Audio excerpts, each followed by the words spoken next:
কর্কট রাশির জাতক জাতিকাদের সকলকে স্বাগত। এই বছর শনি, বৃহস্পতি, রাহু, কেতু 4 গ্রহের যে রাশি পরিবর্তন হবে, রাশি পরিবর্তনের ফলে আপনাদের জন্য কি পূর্বাভাস বয়ে আনতে চলেছে।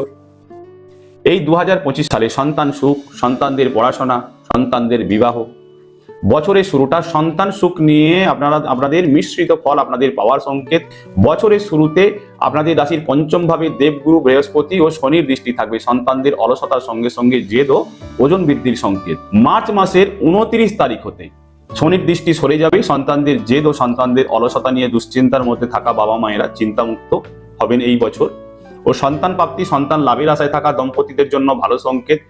এই বছর মার্চ মাসের 29 তারিখ হতে মে মাসের 14 তারিখ পর্যন্ত প্রস্তুতি আপনারা নিতে পারেন, সফলতা আপনাদের পাওয়ার সংকেত। বিবাহযোগ্য সন্তানদের নিয়ে দুশ্চিন্তার মধ্যে থাকা বাবা মায়েরা চিন্তামুক্ত হতে পারেন এই বছর। বছরের শুরুটা দুশ্চিন্তা বাড়িল, মার্চ মাসের 29 তারিখের পর হতে মে মাসের 14 তারিখ পর্যন্ত চিন্তামুক্ত হওয়ার সম্ভাবনা। বিবাহযোগ্য সন্তানেরা ওই সময় বিবাহ পবিত্র বন্ধনে আবদ্ধ হওয়ার সংকেত থাকছে।